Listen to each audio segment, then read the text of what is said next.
What is going on, YouTube? Spinster here. This is my Airsoft Russian Special Forces loadout. It didn't take me very long to complete this loadout. A lot of the components for it I already had, and then it was just the circumstance of getting the right weapon, the Gorka suit, and then the right gear to complete my Russian loadout.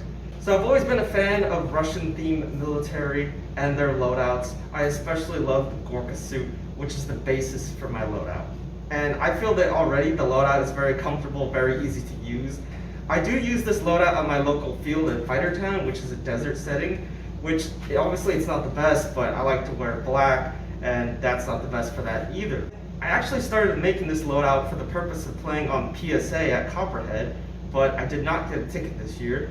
Plus, when I asked, it turns out you can't wear a Gorka suit anyway. You'd have to just wear plain old OD green or some other green camouflage. So I am going to go over my new loadout, which is now one of my favorite loadouts. I don't really like my tan one, it needs some adjustments. And then my black loadout is getting a whole new phase 2. So there'll be a new video on my black loadout coming out eventually. So it's very hard to breathe in this thing, and I also can't see anything out of these goggles. It is probably 112 degrees in Arizona right now, so I won't be filming outside very much, and that's also why you aren't seeing many videos. So we're going to go over my full loadout. First we're going to go over weapons, and then we're going to go head to toe over the gear. Now I want to get this out of the way first. This is my E&L AK Gen 2 AK-74MN. Now this I found out recently is the Platinum version of the gun. More upgraded internals than a standard E&L AK. I didn't know there were that many levels to the E&L, but there are kind of a few, and this one is going to be the Platinum. So I got this gun used on pop-up for under $300, just under, and it is a fully functioning, perfect AK. I'm actually in love with this gun, and I use it probably the last 4 times I've played Airsoft has been with this particular gun. Would I say that I'm highly impressed considering I have over 40 Airsoft guns, and I've had a lot of experience with AGs over my airsofting career? I am decently impressed with the E&L AK. It has an okay sound, it's not too loud or whiny, and it is overall a pretty smooth and responsive gun. I don't think I've had any issues besides maybe with this magazine that it came with. It started feeding a little weird, and then I had one feeding issue which only lasted about 5 seconds in game before I was able to start shooting again. So this is one of the guns that I actually do the best with. I just feel that it is so streamlined, so pointable. It's pretty heavy, but it's not ridiculous. It's one of my most well-built, realistic guns because it is an E&L gun. Now, I got this on hop-up from someone who pre-upgraded the gun, not internally, but externally. They gave it this very nice, sexy snakeskin camouflage paint job. And I really enjoy this paint job. It actually holds up very well despite me going through, outdoor use and rubbing it up against my gear. The only wear and tear is really on the stock here, maybe a bit of the pistol grip, and that's about it. Otherwise, the gun has held up extremely well. I run a 7.4 LiPo under the dust cover, and I have not had any issues with that so far. Other things that the previous owner has done to the weapon, since I haven't done anything at all, he has added a mag pull front end with a BCM hand stop, which I find extremely comfortable. He did have an enhanced charging handle, which fell off at Fighter Town, so if you found that and it's snakeskin colored, it probably belongs to me. This weapon came with a mid-cap magazine. Overall, it feeds decently fine. This is a fully and semi-automatic gun, obviously, but the selector switch is pretty loose on this gun. Just need to pick up some Loctite to take care of that situation. It also has a US palm pistol grip, and I find these to be the best AK pistol grips. I actually added one to my Bay Project AK, if you remember that gun, and upgrades that I've done to that one. Now that gun doesn't even compare in quality to the E&L. The external quality on this gun is superb. It's definitely better than a SEMA AK or most other AKs in the market. This is in a different realm. You can only compare this to the LCT and E&L are the 2 best Airsoft AK brands in my opinion. I'm not really sure what Marui's doing with their new stuff, but when it comes to externals, this and maybe maybe the real swords. So this is one of the best AKs you can get. It's got a swing mount here, collapsible foldable stock, all stamped steel. I usually prefer to run it like this because it's hard to aim with my whole mask setup. Sometimes I get out there and I'm able to do it, other times I just can't help myself.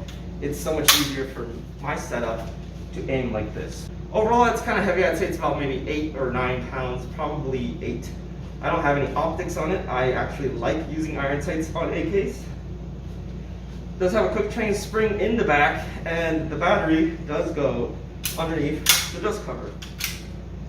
So that's where it's at. It's still on Tamiya, still has a fuse, and you might be able to see the black cylinder, which is how you know it's platinum, and it also has a metal hop-up unit, which comes with the platinum.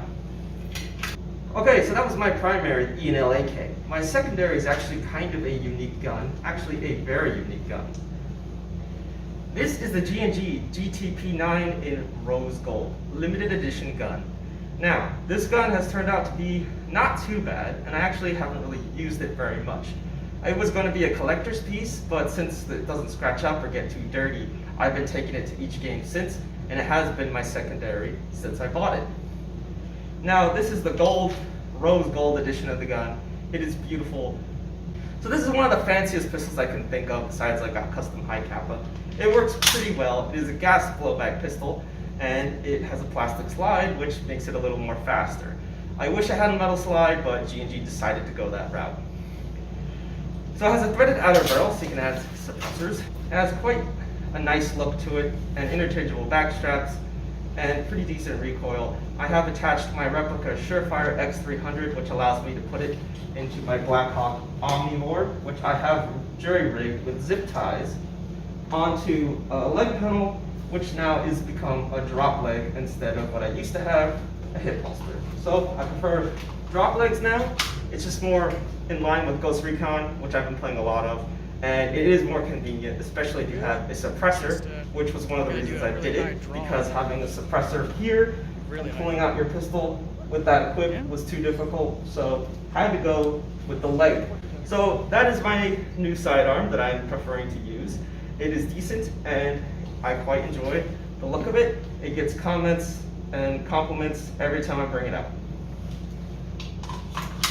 But wait, there's more. I don't just use a primary and a secondary. I have a holdout weapon. I used to have really small pistols like the tiny Glock in my black loadout, but for this one, and pretty much all of my loadouts going forth, is what might just be my favorite airsoft gun of all time. It is the Uberex Colt 45 Smoke Wagon Revolver 6-shooter. I have to say, this is probably my favorite airsoft gun. It is the most fun, and it is also the most challenging gun to use because of the 6 shots and having to actuate the hammer every time you fire the weapon. The reason I like this gun is for obvious reasons, and the other reason I love is that if you shoot someone and you get a kill with this versus a bunch of AEG and Polar Star users, it's humiliating for them. So it's always quite a challenge and very satisfying to get a kill with a 6-shot revolver. It is like nickel plated or whatever, or just really shiny, stainless steel look to the gun. And actuating the hammer is just so satisfying, so realistic. Nothing about it feels cheap. I've had it for a few years and it still works. It is CO2 powered. It actually has interchangeable shells that come out and that you have to put a BB in and then you put back into the gun. Holds 6, of course, and the best feature of all, besides its looks and functionality, is that it actually fan hammers. So if you have the cojones in game, you can totally do that and get potentially, maybe, 6 kills. So this is going in every single loadout that I have from now on. It is always going to accompany me on the field. This gun also gets lots of comments on the field because of how gorgeous it is. So the last weapon I have, it doesn't just end there with 3 guns. I still have my Mecanix M9 rubber bayonet, which can go on the end of an M4 or anything with the locking nut. I use this in case I run out of ammo. I made a whole video dedicated to knife kills in airsoft because I don't want to run out of ammo and walk off the field. I want to absolutely be able to get those kills at the end. So this is also perfect for humiliating skilled players who think they're amazing with their Polar Star, and then I have the ability to walk up behind them and eat the dirt. So I have that equipped in a holster that is made for a Bowie knife, and that stays on my bow belt here, which has been relocated from the very back to the side right here behind my secondary. So I do have grenades with this loadout. I did not equip it, but I can grab it right now. Alright, so I have two types of grenades with this loadout. One is a timed CO2 release explosion grenade, which you have to replace the shells for. And I recently got my first ever grenade kill with that, which was extremely satisfying and really loud. Definitely will scare the shit out of people, and I threw it in exactly the right place. So, that is the other grenade. I don't have extra shells that I have to go and order, so that I can't really show in this video. Other than that, I do have one of these cyclone grenades. These I haven't really used before. I think I've seen it explode once in my backyard for a test. They are kind of a pain in the ass to load, but they do look kind of cool. They look like maybe a flashbang or something like that. So I did have a thing here where that would go, and then the other grenade went here. So I had two, but I relocated it. All right, we've gone over weapons. Now we're gonna go over the loadout itself. Now, starting from top to bottom, I have a fast bump helmet, which I'm not particularly sure the name of. I can put it on screen, and everything that I mentioned will be in the link in the description below in case you have questions or you want to find out where to buy all of this stuff and replicate my same loadout. So the helmet I bought used from my good friend Forest Thunder. It's different from my last one in that the holes are more of a jagged diamond shape. Otherwise, it is pretty much the same like bump helmet. I have a lot of patches equipped with this loadout. Some of them are custom, some of them I bought on AliExpress.com and then added Velcro from the Home Depot to the back, and I cut out the Velcro and was able to make my own really cheap $1 patches. So I have a lot of patches on my helmet, and you can check those out. There's probably gonna be a lot of it in the B-roll footage, so you can get a closer look. I have selected some of my favorite patches on here that I thought looked funny. I'm not trying to be too serious or replicate a real world loadout with their patches. I just kind of am having fun with it. So on the very back, I do have my Team 6 Echelon. That is one of the patches on there. And then I finally got a custom name tag in Multicam Black. On my arm here, I have Skull and Crossbones. This, I think, was on some type of Russian kit that I've seen on the internet. Not particularly sure what it is or what it means, but I have seen it on a Russian kit before. I really like this patch. I think it's really cool. And then another random patch from AliExpress that really doesn't have much of a meaning, but you can read what it says. So the Gorka suit didn't come with any Velcro. I had to add the Velcro on myself. It's not the best. It's from the Home Depot, but it's not rubbing off or ripping off yet when I'm rubbing my arms up against cover in Firetown, so it's still there. Moving on with the loadout, I have a Brain Exploder GoPro mount attached to a GoPro Hero 8, and it is the black edition, which has been very good. It has the motion assist, so it doesn't shake and rattle around. It looks pretty smooth, like it's on a gimbal. And I have a case, which was like $12 from Best Buy, which is my recommendation. Don't go with GoPro's case. It has broke right here, so I don't know, maybe just keep rebuying them, because $12 is better than, I think it was $40 that GoPro was charging. So there's that. The skin is a carbon fiber wrap that I got on eBay for my GoPro Hero 3 case, which I just made to fit on my 8 case. I have replica contacts, which do work. They don't work the best. I got them used on Hop-Up. I think one of them doesn't work as well as the other, and then there's a wire hanging off, and the guy didn't include the mic. But they do work. They do cancel out grenade explosions, and they do amplify footsteps. So it is kind of an advantage, but I do recommend ear protection in Airsoft now that grenades and tag-ins are starting to become more popular, and milsims are starting to use blank fire weapons. Moving on down, I still have my Bobster Deluxe Prowler glasses. These I need to replace, and honestly, I'm gonna rebuy the same exact ones. I love the profile of these glasses. They're very slick, they're low profile, and they're very cool. I can't really see out of them very well anymore. They've become too scratched up, which was my own fault. Next up is my face mask, which I call the Ghost Recon face mask, but it's actually the Avengers half face masks. I have like 3 of them.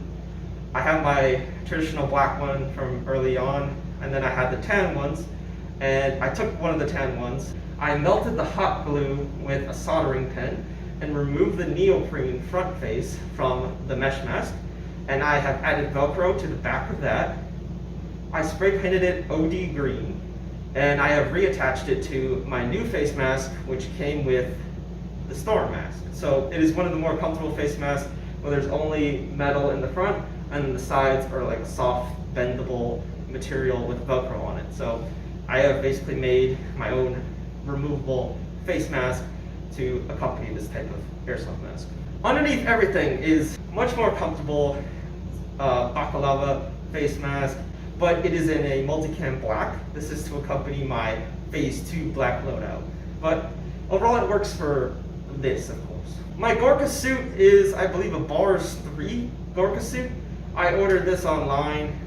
I think it might have been from a Russian website. I don't really remember. I love the Gorka suit. It's like pajamas. It's really comfortable.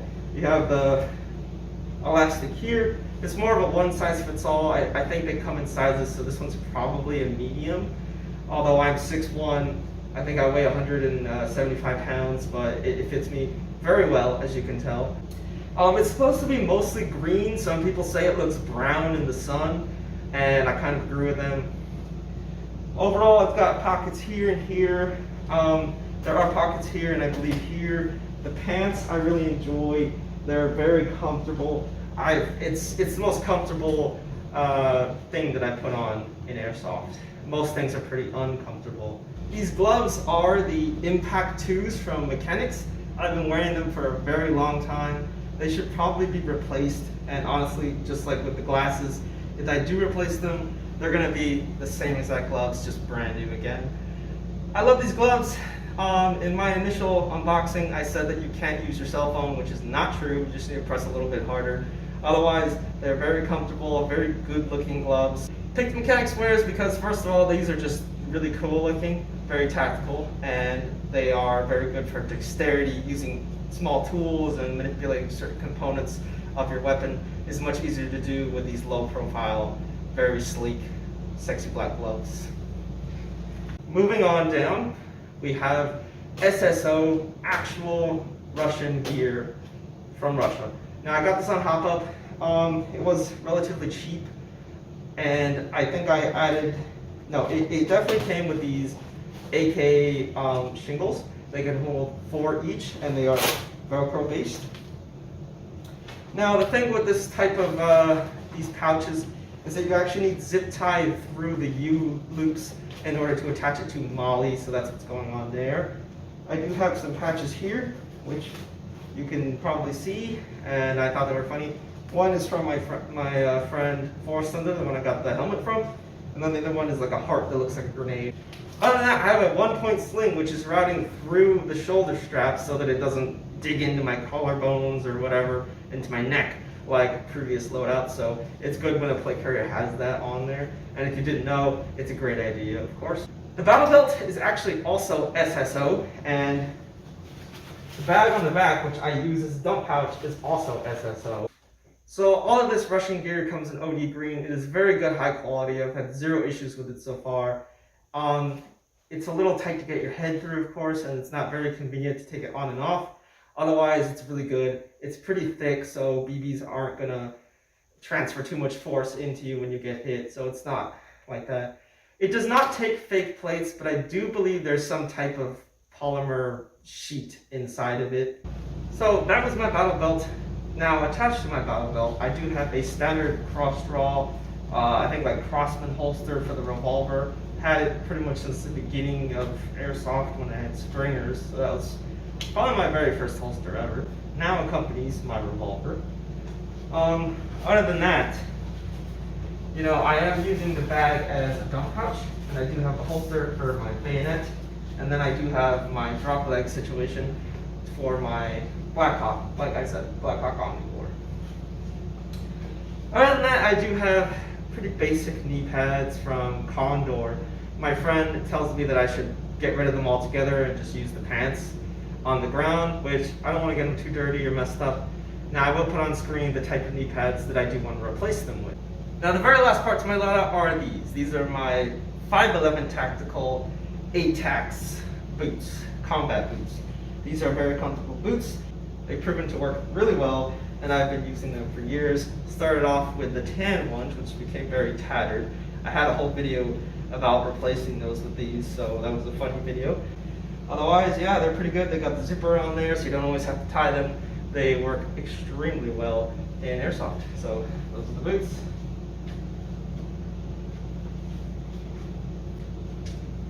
So there you have it. That has been my Russian Special Forces loadout completed. This is the first time you are seeing the Spinster cell in OD green.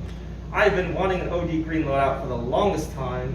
I actually bought a green standard BBU set from e-bike, which I was gonna do like a Rangers or something, kind of thing like that, and do OD green, because secretly I've always really loved the look of OD green, but I've been trying to fulfill the Splinter Cell theme of the channel. So this is me in OD green, and I decided to do a Russian kit because I love myself the E&L AK.